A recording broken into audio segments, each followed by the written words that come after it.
รจบุคคลนะครับมาคู่กับขันติเป็นผู้ว่าง่ายอยู่แล้วเป็นผู้ที่ไม่ถือโทษ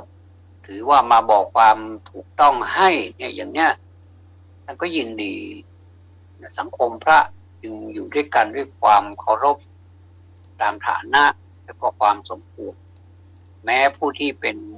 ผู้ที่มีความสูงกว่าสมณศักดิ์มากกว่าก็ไม่ได้ถือตัวเข้าหาได้ทุกเมื่อพูดจาด้วยความรักความเมตตาการกระทำก็กระทำด้วยความเมตตาให้เห็นเป็นที่ประจักษ์แล้วก็นำไปประพฤติปฏิบัติตามได้เขาเรียกว่าเป็นสัทธิวิหาริกและก็อันเตวาสิกวัดนี้จะมีสัทธิวิหาริกและอันเตวาสิก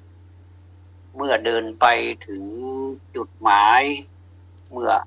ทุกสิ่งทุกอย่างครบพร้อมถ้วนบริบูรณ์แล้วก็เริ่มโยโสภควา ก็จะเริ่มต้นละแล้วก็จะมีการทำวัดเสร็จเรียบร้อยแล้วก็ถ้าเป็นล้านนาของเรานี่ก็จะมีสวดมนต์นี่เป็นทุกวันทำวัดนี้เป็นปฐมแต่ว่าการสวดมนต์นี่เป็นที่สองมีการแผ่เมตตามีการคารวะสถานที่อย่างวัดเจ็ดยอดก็จะมีคารวะมีการเคารพนอบน้อมต่อสถานที่ทั้ง7 แห่งนะมีการคารวะพระมหาเถระนะมหาเถเรประมาเทนะแล้วก็มีการคารวะพระเถระที่มีพรรษาสูงสุดหรือว่ามีฐานันดรหรือว่ามีสมณศักดิ์สูงสุดในที่นั้นก็จะวันทาก็หมายถึงเคารพนอบน้อมขอขมาเป็นกิจวัตรทุกวันเลยอย่างเนี้ยผมว่ามันก็เป็นการทำจิตให้ผ่องใสได้เหมือนกันเป็นบาดฐานนำไปสู่การที่เราจะละความเป็นวีโก้หรือว่าวัดละอัตตาตัวตนวัดระดับของจิตใจว่าวันนี้เราจิตใจเป็นประการใดนะครับเรารู้สึกหงุดหงิดหรือเปล่าเราก็สามารถตามดูใจของเราได้การตามดูใจนี่มันเป็นสิ่งหนึ่งที่เราเน้นนะครับสิ่งอื่นเรายังไม่เน้นแต่ว่าการตามดูใจนี้เราเน้นเรานี่หมายถึงครับหลักการของเราเน้นความที่ว่าจิตใจนี่ถ้าจิตใจดีเนี่ยนะครับอย่างอื่นมันก็ดีตามด้วยแต่ถ้าจิตใจไม่ดีสักอย่างบางทีจิตใจไม่ค่อยดีหรอกแต่ว่าทำท่าเหมือนจะดีบางทีเราก็หลงคารมเหมือนกันนะบางคนนี่เก็บอารมณ์ไว้มิดชิดเหลือเกินจนเรานี่จับจุดไม่ได้เลยว่าเขาพูดเขาคิดเขาทำเนี่ย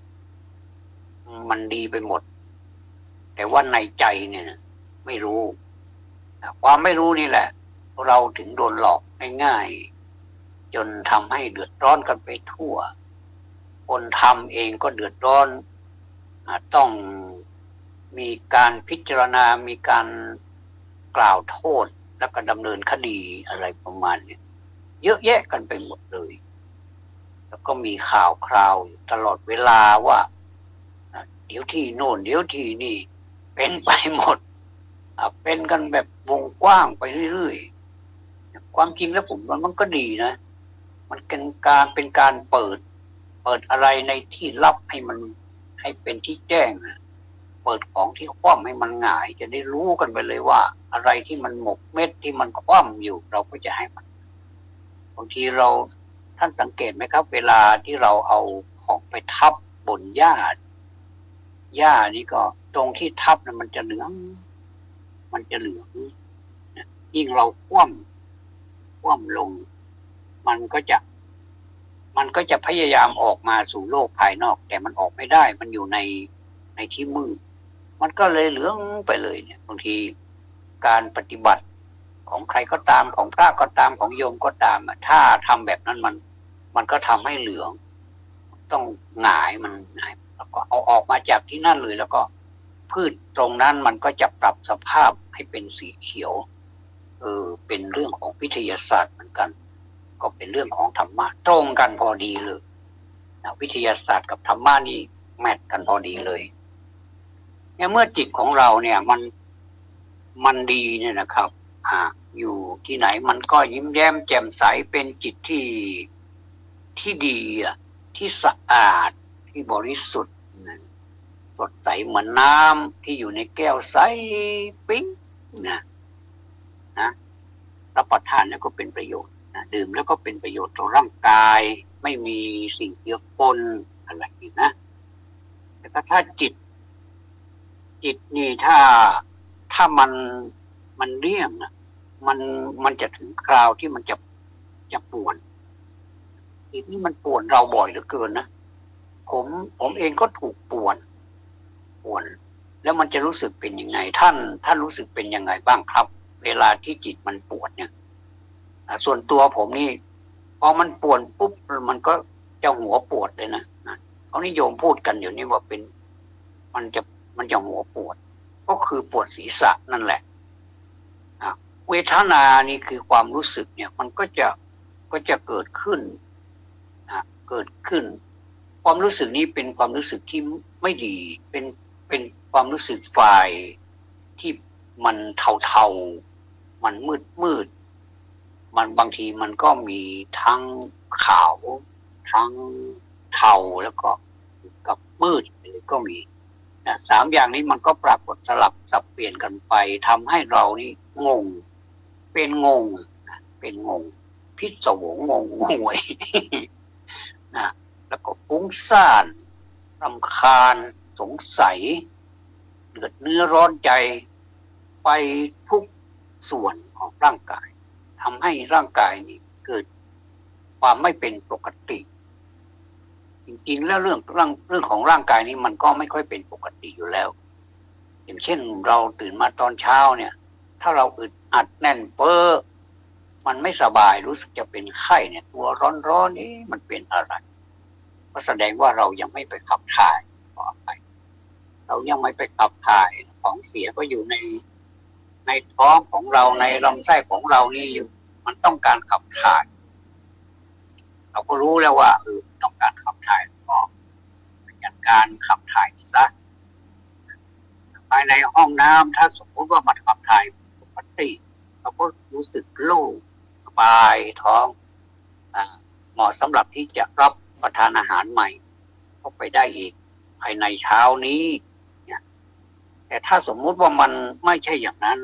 เข้าไปแล้วมันเข้าไปแล้วมันเกิดปวดท้องเหลือเกินแต่มันไม่ยอมถ่ายอันนี้ก็เกิดความทุกข์อีกนะเป็นความทุกข์ก็เรียกว่าเป็นนิพพัททุกข์ทุกข์นะพอมันไม่ยอมนั่นมันไม่ยอมทำหน้าที่ของมันก็ออกมาปวดท้องเหมือนเดิมแล้วเข้าไปอีกเป็นอย่างนี้2-3 รอบ4-5 รอบก็เรียกว่าแสดงว่าสุขภาพของร่างกายของเราเนี่ยลำไส้ของเราเนี่ยร่างกายของเราเนี่ยมันบอกให้เราว่ามันไม่สบายเราก็รู้แล้วว่ามันไม่สบายเราควรจะทำอะไรบ้างโบราณท่านก็บอกว่าตื่นมาตอนเช้าให้ดื่มน้ำสักแก้วหนึ่งเป็นน้ำที่มีอุณหภูมิปกติคือเป็นอุณหภูมิห้องแก้วหนึ่งค่อยๆดื่มนะครับอย่าไปดื่มไวเมื่อกี้นี้ผมก็ดื่มไวก็เลยมีอาการที่ว่าเหมือนกับมันจะเจ็บคอมันรู้สึกจะไออะไรประมาณบ้านเราร้านนานี่ว่าสมัครเป็นสมัครมันเป็นสมัครกินน้ำแล้วมันสมัครมันก็จะเกิดอาการไอบางทีอาการที่เราสมัครเนี่ยนะมันก็เกิดเป็นอาการไอไปเลยก็มีไอแล้วก็ไอเดี๋ยวก็ไอบางทีก็ไอทีบางทีก็ไอทิ้งช่วงมันเป็นอะไรทั้งเจ็บทั้งคันในลำคอนี่มันเป็นอะไรกันแน่แล้วก็เลยกลายเป็นไอไปเลยบางคนก็ ไม่นานเดี๋ยวมันก็หายบางทีก็ต่อกันไปเลยไอยังไม่พอก็เลยจะเป็นไข้อ้าวเอากันใหญ่เลยทีนี้นะลุกลามกันไปใหญ่โตเลย เป็นนิดเดียวนะ แต่ว่าเริ่มจะเป็นเยอะขึ้นไม่เหมือนกับเป็นอะไรเขาเรียกว่าเป็นนิดเดียวแต่ว่าทำไมมันถึงเป็นมากเนี่ยที่เขาพูดกันตลกนะเวทนาเกิดขึ้นอย่างที่ว่านี่แล้วก็จิตใจนี้นอกจากร่างกายของเรามันจะฟ้องแล้วมันเกิดเวทนาแล้วเรื่องเมื่อกี้เป็นเรื่องของร่างกายนะมันเกิดเวทนาของร่างกายมันปวดเจ็บเดี๋ยวหนาวเดี๋ยวร้อนเดี๋ยวเป็นไข้เดี๋ยวไอนะเดี๋ยวนั่นเดี๋ยวนี้สารพัดเดี๋ยวเลยแล้วก็มาถึงจิตใจทีนี้ก็มารังควานเรื่องจิตใจของเราอีกให้มันยังไม่พอมันก็เบียดเบียนเราอยู่เรื่อยทั้งที่เรารักมันนะจริงๆแล้วเราหลงรักมันมานานแล้วล่ะนะแล้วก็ความหลงรักนี่แหละเราก็กระซิบมันทุกวันนะว่าไอ้เลิฟยูอะไรประมาณนี้แต่มันก็โนมาตลอดเลยบางทีเหมือนกับมันจะรับว่า yes มันไม่ใช่มันจะเป็นโนตลอดว่าเอ๊ะทำไมมันไม่ยอมรับรักเราเนี่ยนะเราก็อกหักมาตลอดตั้งแต่เกิดมานี่เราอกหักมาตลอดแต่เราก็ยังรักมันเรานี่เป็นฝ่ายรักมันตลอดเลยแต่บางทีเราก็จิตใจเราหรือว่าปากเรานี่ก็พูดว่าเรารักมันแต่ว่าเราไม่ยอมดูแลมันก็มีนะประเภทนี้ก็มีมันก็ว่าอยากจะให้ร่างกายนี่มันอยู่สุขสบายดีแต่ว่ามีไม่ขยันในการที่จะชำระร่างกายไม่ยอมอาบน้ำอย่างนี้เป็นต้นเนี่ยไม่ยอมล้างหน้าล้างตาไม่ยอมทำความสะอาดให้ร่างกายนี่มันสดชื่นนี่ขนาดเราดูแลมันอย่างดีแล้วมันยังทำยังมันพยศต่อเรามันไม่ยอมนะคือมันไม่ยอมที่จะเป็นพวกเดียวกับเราทั้งที่มันอยู่กับเราไปอีกกี่ปีก็ไม่รู้บางคนก็หลายปีบางคนก็มากบางคนก็น้อยบางคนก็อายุยืนอย่างหลวงพ่อสมานมีท่านพระครูประเสริฐส่งมาให้หลวงพ่อสมานอายุ106 ปีนะท่านก็ยังทำงานด้วยความแจ่มใสโดยที่ว่าไม่ต้องมีใครไปช่วยท่านทำเองซ่อมกุฏิเองอันนั้นอันนี้เสียท่านก็ทำเองเพราะสมาน106 ปีเนี่ยมันก็เลยไปขัดกับที่ว่าบางคนก็บอกว่าถ้าเราเป็นสวแล้วเป็นผู้สูงวัยแล้วนะก็อย่าไปไหนให้ลูกให้หลานดูแลเราเถอะอีกกระแสหนึ่งบอกว่าเราต้องมีการขยับเขยื้อนร่างกายบ้างอันนี้ผมเห็นด้วยนะเพราะว่าการขยับเขยื้อนร่างกายนี่มันเป็นสิ่งที่ดีมันทำให้เกิดการวอร์มนะเรียกว่าวอร์มอัพ ตอนเช้าวอร์มอัพสักหน่อยทำโน่นทำนี่คว้าไม่กวาดมาปัดนั่นปัดนี่ถึงแม้ว่าลูกหลานมันก็จะบ่นอย่าไปทำเลยตาอย่าไปทำเลยยายอย่างเงี้ยแต่ว่าไม่ได้ถ้าเราแบบว่าถ้าเป็นอย่างนั้นเดี๋ยวจะกลายเป็นง่อยจะกลายเป็นคนที่ทำอะไรไม่เป็นแล้วก็จะยอมสยบเพราะเห็นว่าได้ฉายาเลยว่าเป็นสวเป็นผู้สูงวัยอายุแต่ความจริงแล้วผมว่าบางอย่างมันก็ขัดกันเหมือนกันนะบางทีเราไปฟังธรรมะพระท่านก็บอกหรือว่าเราไปพบกันกัลยาณมิตรบ้างครึ่งกัลยาณมิตรบ้างหรือว่าไม่ใช่กัลยาณมิตรเลยก็จะพาให้เขาลกเขาพงก็มีเขาลกเขาพงหมายถึงว่าจะเอาตามที่เขาคิดเขาพูดเขาทำอะไรเอามาโยนให้เราบางทีก็เอามาเหมือนกับเราเป็นพระเลยเอามาประเคนให้เราพร้อมที่จะรับพรเราแต่ว่าเราไม่ยินดีเรา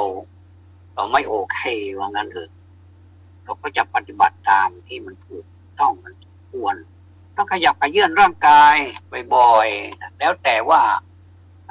มันอยู่ที่ว่าร่างกายของใครจะ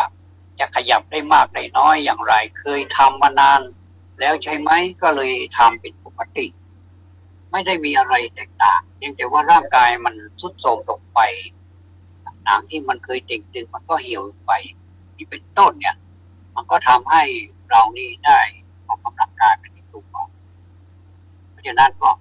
ก็เลยเห็นผู้ที่มีอายุทั้งหลายเนี่ยมากๆเนี่ยนะแต่ว่าทำไมท่านขยับขยื่นไปได้นี่ก็ฝากมาให้คิดนะครับ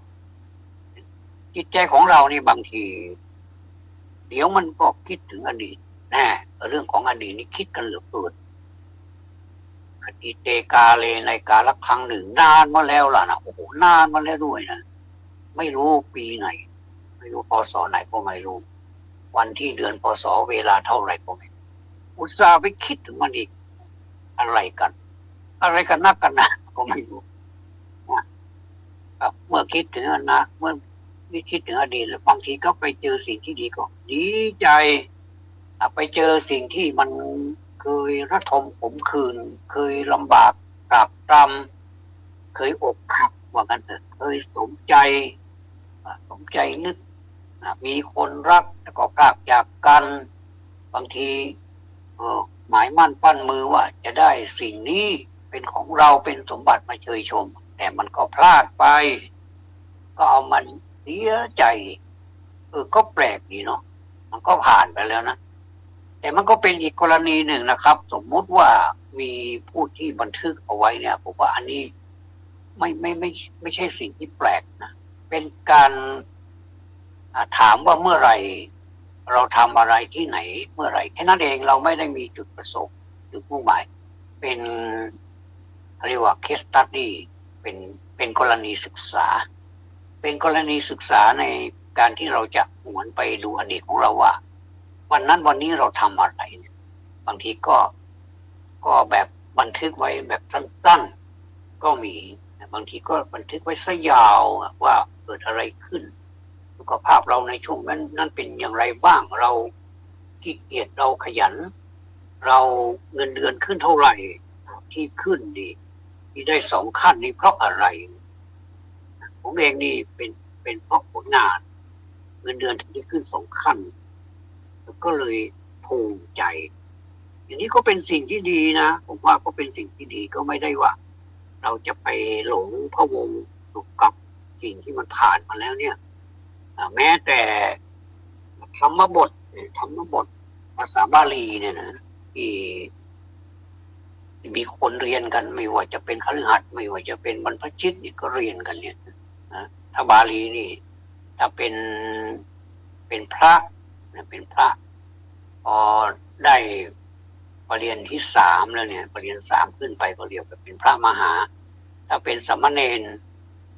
ไม่ว่าจะเป็นปรริญญา3 4 5 6 7 8 9ก็ตามไม่เรียกว่ามหาเรียกว่าเป็นสามเณรปรริญญาแต่ถ้าเป็นคนสามัญเป็นคนคฤหัสถ์ธรรมดาไม่ว่าใคร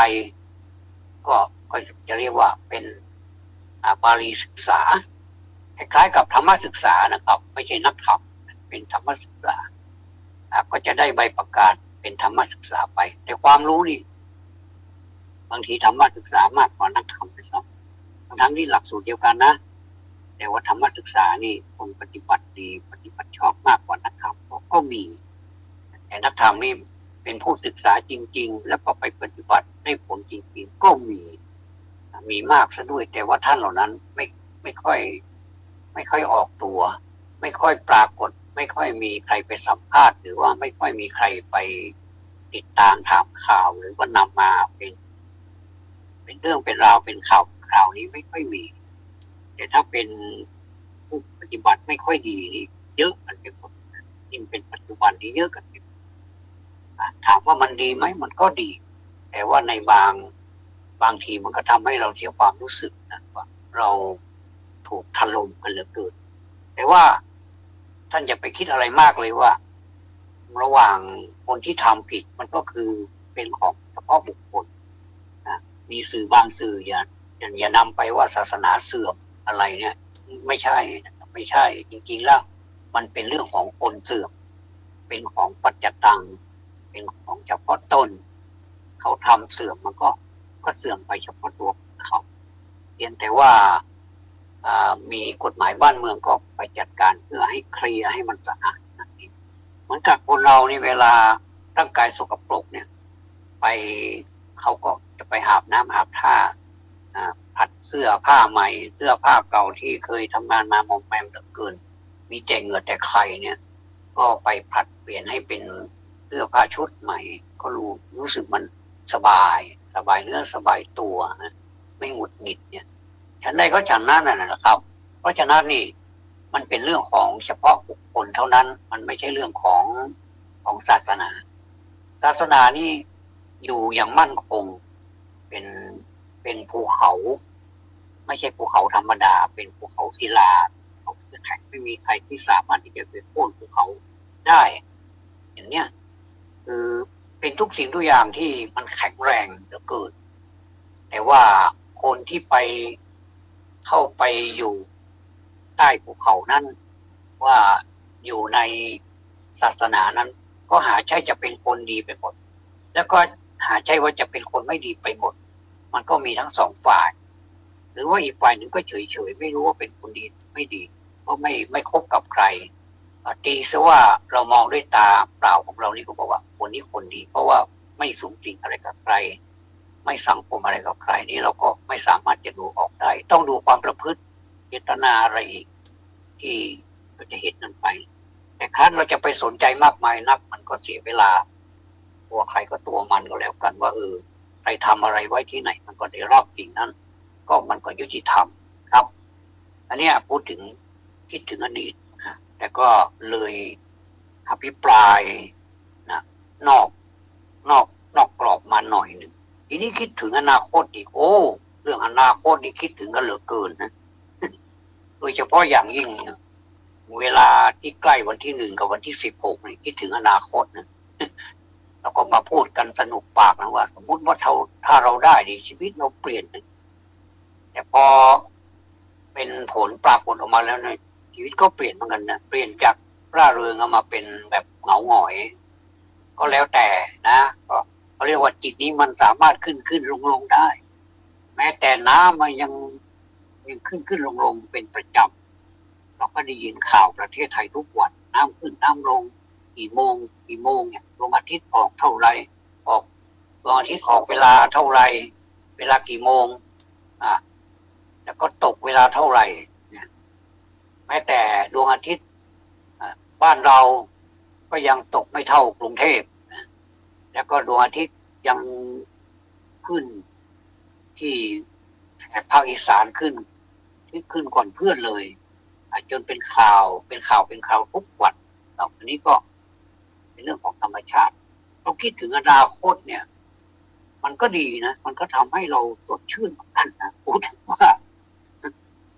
เพราะเรามีความหวังนะพอเราเกิดมานี่ทุกคนก็มีความหวังแหละผมก็มีความหวังยิ่งผมอายุยิ่งมีความหวังใหญ่เป็นก้อนเลยหวังได้นู่นก็ยังหวังได้นี่ถามว่ามันสมหวังไหมมันก็ไม่นะแต่มันก็ยังหวังอยู่ก็ยังมีความหวังเอาล่ะในเมื่อเรามีความหวังอยู่แล้วก็เอามัชชิมาก็แล้วกัน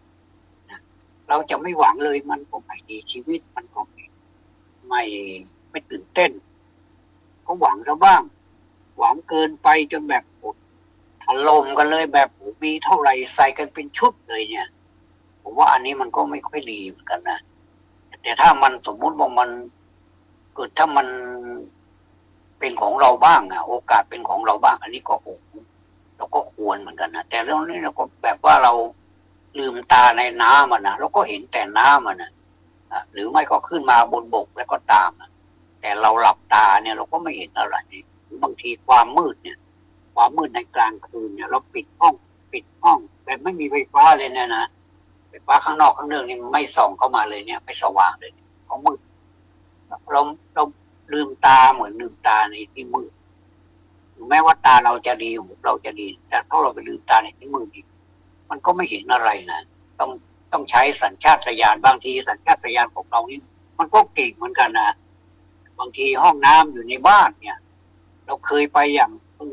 ปตรงนั้นเราก็ใช้รองเท้าของเรานี่ก็ ตามหน้าไปก่อนเพื่อเป็นการเขาเรียกว่านำไปก่อนหรือว่าไม่มีอะไรขัดขวางเราก็เดินไปจนถึงห้องน้ำเลยพวกนี้เนี่ยเขาเรียกว่าใช้สัญชาตญาณจะมีสักกี่คนนะที่ทำอย่างนี้นะส่วนมากก็จะไปเตะโน่นเตะนี่อยู่เรื่อยเลยบางทีก็เอาศีรษะนี่เอาไปเล่นกับประตูประมาณตี 2เกิดจะลุกขึ้นมาก็จะไปห้องน้ำแต่ว่าเคยแล้วล่ะเนี่ยเขาเรียกว่าประมาทเกาหัวนี่ไปกระแทกได้หัวโนกลับมาเลยเป็นสีแดงๆนะหัวโนเลยเขาเรียกว่าปูดเลยอย่างนี้ก็มีแล้วแต่แรงปะทะบางทีก็ปะทะแรงหน่อยก็ถึงกับแตกก็มีอย่างนี้ก็มีนะเนี่ยเขาเรียกว่าอนาคตมันไม่แน่ถ้าเราประมาทคิดว่ามันจะเป็นอย่างนั้นอย่างนี้เราคาดกันทั้งนั้นคาดว่าจะเป็นอย่างนั้นคาดว่าจะเป็นอย่างนี้แม้แต่โครงการก็ยังใช้คำว่า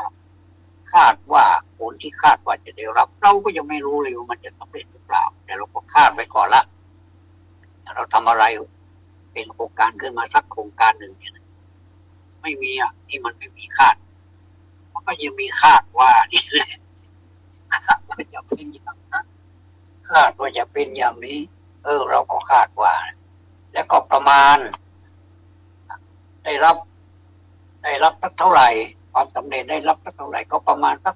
40%เนี่ยนะและอีก60%ไปไหนก็เราก็คาดไว้บางทีก็คาดหวังไว้ว่าประมาณสัก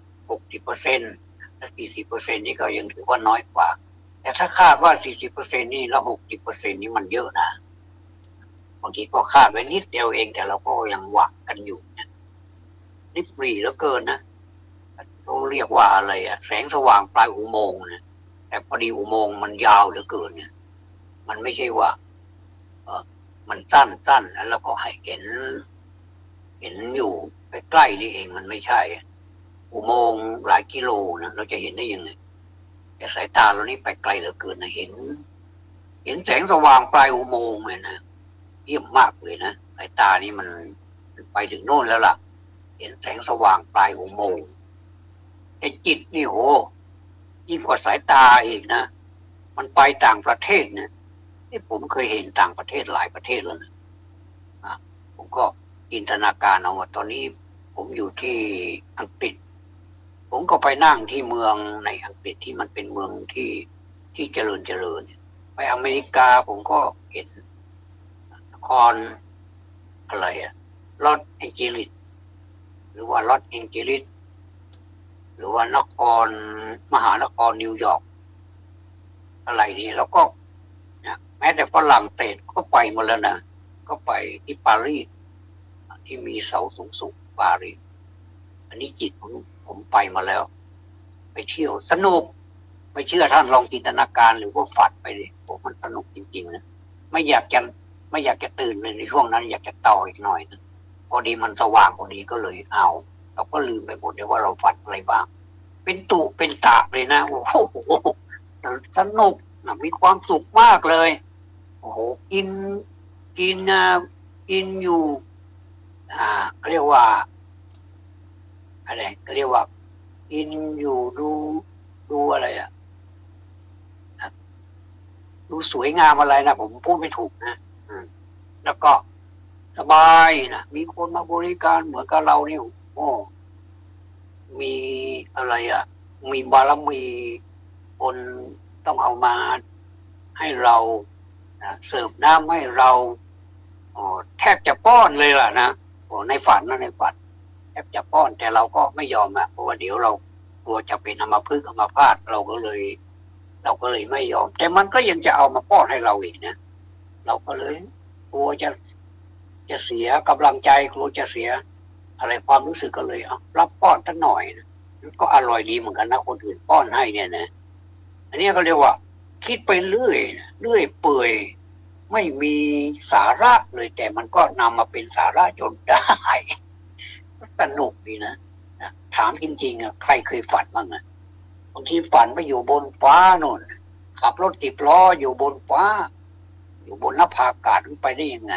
ทั้งที่รถนี่มันมี มันมียางที่จะต้องอยู่กับถนนแค่นั้นเองมันไม่สามารถที่จะขึ้นไปอยู่บนฟ้าได้แต่ในฝันมันมีมันขึ้นไปแล้วเป็นรถบรรทุกอีกด้วยรถขนาดใหญ่ท่านลองคิดดูยังไม่พอก็เป็นรถพ่วงอีกต่างหากนะโอ้พวงมาลัยไฮดรอลิกพวงมาลัยนี่พูดถูกหรือเปล่าไม่รู้ไฮดรอลิกเป็นพวงมาลัยแบบออโตเมติกคือแบบไม่หนักเลยเนี่ยนะทั้งที่เป็นรถหนักบรรทุกสิ่งของไม่รู้บรรทุกไปทำไมจะไปเยี่ยมใครที่ไหนก็ไม่รู้อยู่บนฟ้าโน่นโอ้ให้เราก็งงนะบอกว่าโอ้ย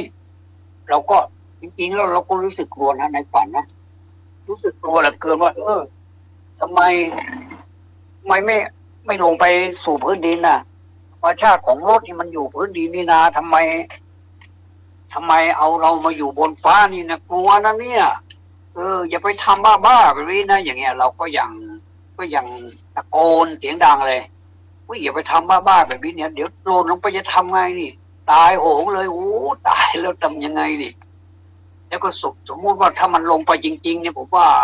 มันมองไม่ได้มองไม่สวยมันจะเละหมดเลยเนี่ยนะอันนี้ในฝันนะ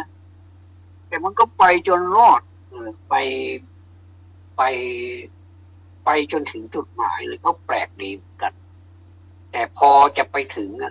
ริบๆเราก็เห็นว่ามันเหมือนเมืองสวรรค์นะที่เขาจินตนาการว่ามันมีปราสาทมันมีอะไร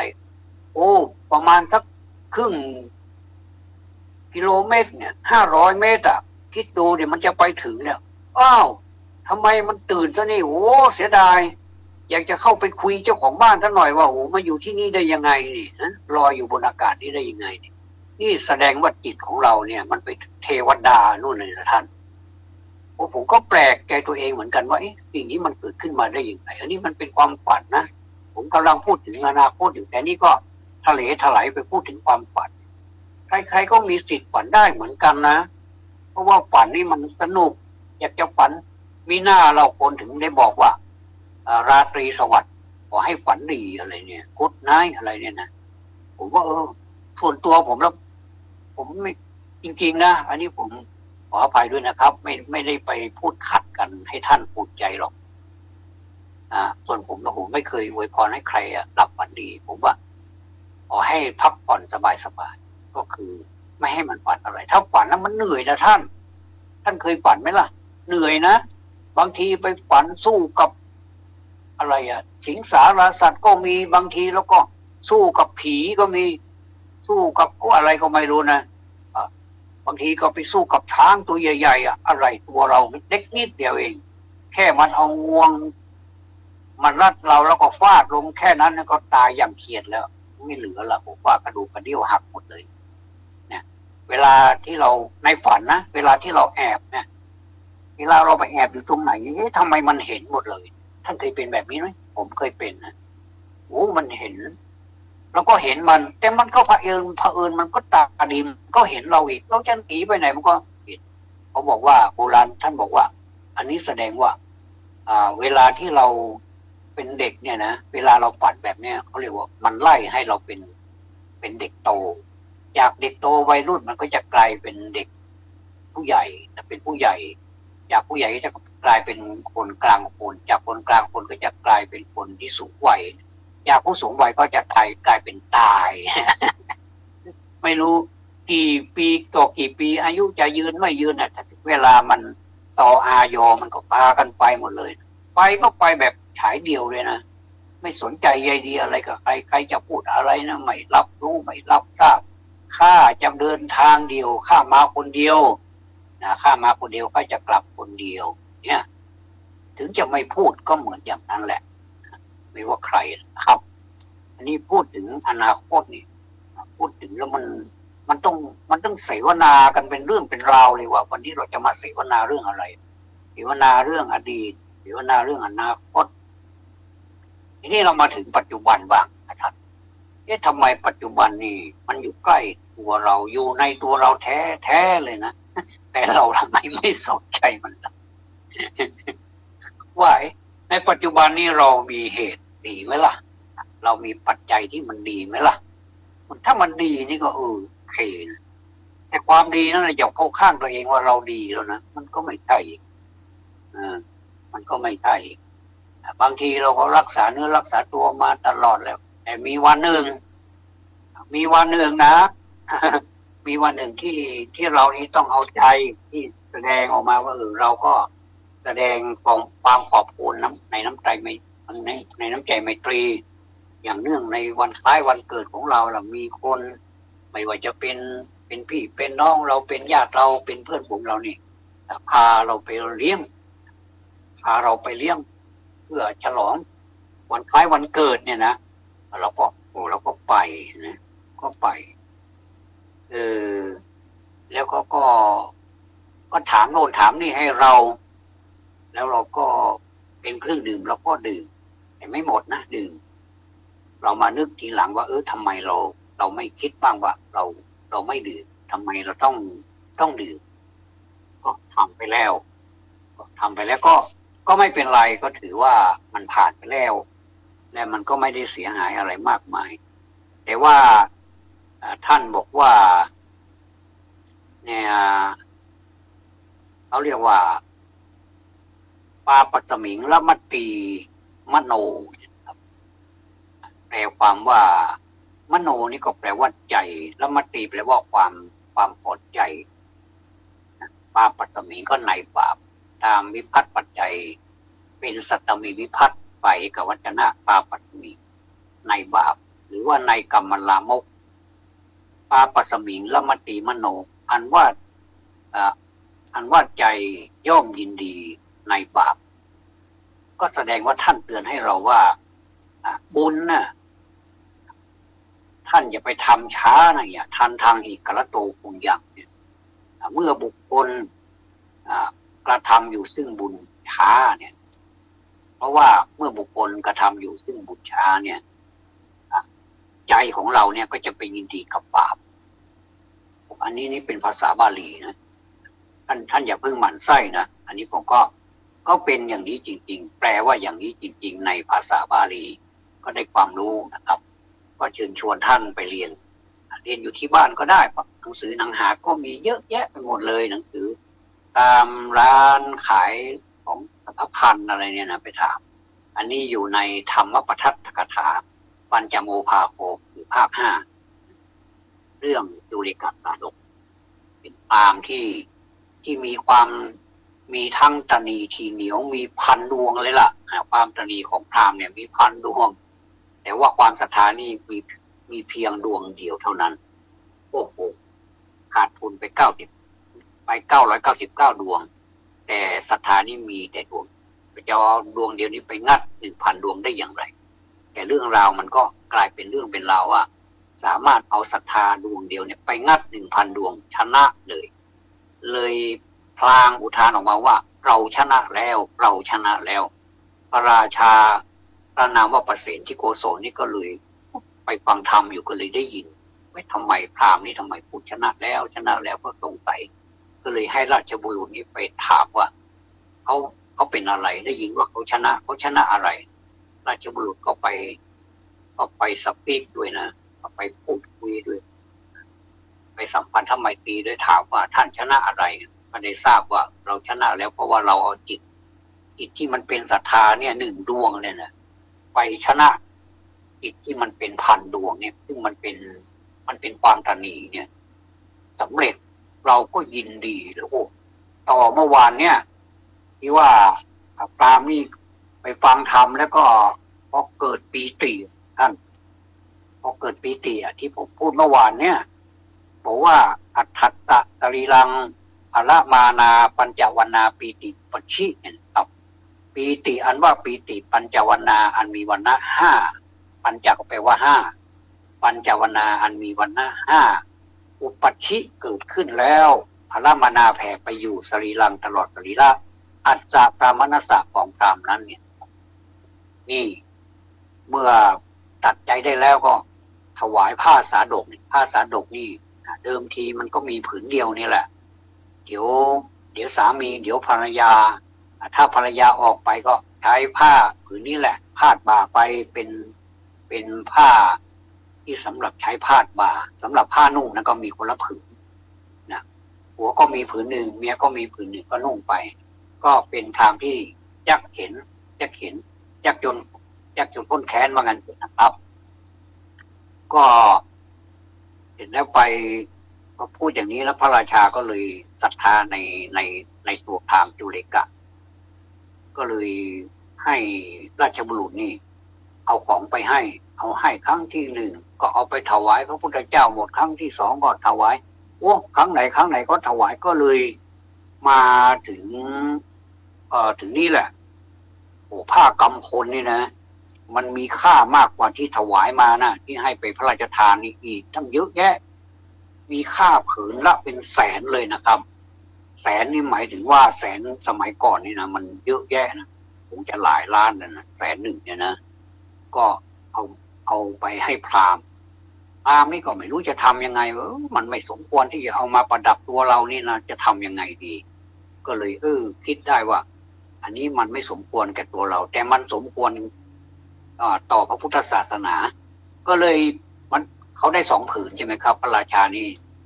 พระราชทานให้2 ผืนผืนหนึ่งนี่ก็เอาไปผูกภายใต้เบื้องบนไม่ใช่ภายใต้เบื้องบนที่เป็นที่ประทับบรรทมก็คือพระพุทธเจ้านอนอยู่พระศาสดานอนอยู่ภายในคันธกุฏิคือคันธก็อีกผืนหนึ่งนี่ก็เอาไปแขวนเอาไปผูกไว้ให้เป็นเพดานที่ฉันของภิกษุที่ฉันอยู่ทุกวันอ่ะทุกวันในเรือนของพราหมณ์นั่นนะเพราะว่าพราหมณ์นี้ก็กลับมามีฐานะเหมือนเดิมเพราะว่าได้รับอะไรต่ออะไรจากพระราชาเนี่ยอันนี้ก็ให้ไปแล้วก็ยังไม่เอาอีกก็เอาไปทำแบบนี้พอพระราชานี่ผมก็เล่าเป็นเรื่องเป็นราวไปถูกจ่าไปเลยนะไหนๆก็เล่าแล้วก็เล่าไปเลยให้มันจบก็พระราชานี่ก็ไปหาก็เสด็จไปเฝ้าพระพุทธเจ้าก็ไปเห็นโอ้อันนี้ผ้านี่มันเป็นผ้าของเรานี่นะผ้ากำพลของเรานี้ทำไมใครเอามาผูกให้เป็นเพดานตรงนี้เนี่ยที่นอนของพระพุทธเจ้าที่ในคันธกุฎีนะครับก็เลยทูลถามพระพุทธเจ้าก็ได้ความว่าพราหมณ์เนี่ยเอามาผูกไว้โอ้ทีนี้ก็เลยคิดมีพระราชดำริในพระองค์ก็มีพระราชดำริก็คิดว่าโอ้พราหมณ์นี่มีความเลื่อมใสเหมือนเรานี่ล่ะก็เลยอยากจะอนุโมทนาด้วยอันนี้เป็นชุดสุดท้ายเลยนะว่าจะพระราชทานอะไรบ้างให้ราชบุรุษทั้งหลายนี่ไปพระราชทานก็จะมีช้าง7นะก็คือทุกอย่างเนี่ยมันจะเป็น7หมดเลยนะครับสัพพะจตุกังก็คือประมาณ4แห่งวัตถุทั้งปวงเนี่ยครับก็เป็นจัตตาริหัตถีก็เป็นช้าง7นะจัตตาโรอัสเสก็เป็นม้า7จัตตาริกหาปณะสหัสสานิอันนี้เป็นพันแห่งกหาปณะ7นะก็หมายถึง7นี่ก็เป็น7,000กหาปณะนะครับแล้วก็จัตตโสอิทิโยก็มีหญิง7จัตตโสทาสิโยก็เป็นทาส7จัตตาโรปุริเสก็มีบุรุษคือผู้ชายนี่700นะครับไม่ใช่7คนนะแต่100นะครับยาวว่าสัพพสัตตาเนี่ยแต่100แห่งวัตถุทั้งปวงแต่100แห่งวัตถุทั้งปวงทั้งหลายทั้งปวงก็มีอะไรอีกมีจัตตาโรคามวเรเนี่ยก็จะเป็นบ้านสวยทั้งหลาย7ดังนี้ให้แก่พราหมณ์โอ้โหทีนี้พราหมณ์ก็รวยใหญ่เลยทีนี้อะไรก็ได้7ไปหมดเลยหมายถึงว่าช้างนี่ก็700ม้าก็700หญิงก็700ชายก็700บ้านสวยก็คือนับเป็นร้อยไปนะครับบ้านสวยนี้เป็นอะไรกหาปณะนี่ก็เป็นพันอยู่นะแต่700ครั้งเลยไม่ใช่7ครั้งนะครับทีนี้ภิกษุทั้งหลายก็มาโจทย์จันกันว่าทำไมพราหมณ์นี่เขารวยเหลือเกินเขาได้อะไรในภายใน ทิพตาเขาทำอะไรไว้หน้าเนี่ยพระพุทธเจ้าก็เสด็จมาพอดีก็เลยถามว่าพวกเธอภิกษุทั้งหลายพวกเธอพูดอะไรกันอยู่ก็กราบทูลไปว่าพูดอย่างนี้อย่างนี้พระพุทธเจ้าก็เลยว่าเนี่ยพราหมณ์นี่ยังได้น้อยไปนะเนี่ยพราหมณ์เนี่ยถ้าหากว่าเนี่ยนะพิกเวสัจจาหังเอกสาตโกปทัพมะยาเมไมหังธาตุอัสสักขัดทิสะเนี่ยนะครับเจท่าว่าเนี่ยยังเอกสาตโกอันว่าเอกสาดกนี้เนี่ยอสักขิตะถ้าได้อ่านแล้วเนี่ยนะถ้าสมมุติว่าอาจมีความอาจฐานที่จะถวายแก่เราเนี่ยนะในปฐมยามก็คือยามต้นเนี่ยตามนี่จะได้วัตถุทั้งหมดเนี่ย16นะครับไม่ใช่4ก็เอา16ไปลบ4เป็นเท่าไหร่นะแต่ทีนี้ถ้ายังไม่ถวายอีกมาถึงยามครึ่งคือครึ่งกลางๆก็คือมัชฌิมยามเนี่ยนะถ้าหากว่ามีความอาจที่จะถวายก็จะได้วัตถุ8นะมีได้8ไม้เท่าแล้วก็ทีนี้มันไม่ใช่อย่างนั้นนะเพราะว่าที่ว่าได้4เนี่ยนะครับก็หมายความว่า400เนี่ยนะก็หมายความว่าพราหมณ์เนี่ยเขาถวายในปัจฉิมยามในขณะที่เรียกว่าเป็นการถวายครั้งล่าสุดเหมือนกับทำลายความมืดที่ว่าความตนีอะไรแถวนั้นทั้งเป็นปฐมยามก็ไม่ได้ทำมัชฌิมยามก็ไม่ได้ทำมาทำปฐมยามเนี่ยก็เรียกว่าทะลุมืดไปเลยนะท่านพระพุทธเจ้าท่านก็เทศนาว่าคนเราเนี่ยเมื่อเรียกว่ากรรมอันดีๆงามๆเนี่ยนะถ้าเรากระทำในขณะที่ว่าจิตใจของเราเนี่ยมันผ่องแผ้วมันถึงที่สุดแล้วเนี่ยทำไปเถอะเนี่ยนะครับก็เลยได้สิ่งที่พราหมณ์ได้ในวันนี้นะครับนี่ขออภัยด้วยเลยเวลามาวันนี้ต้องขอบพระคุณทุกท่านนะครับธรรมะสวัสดีครับ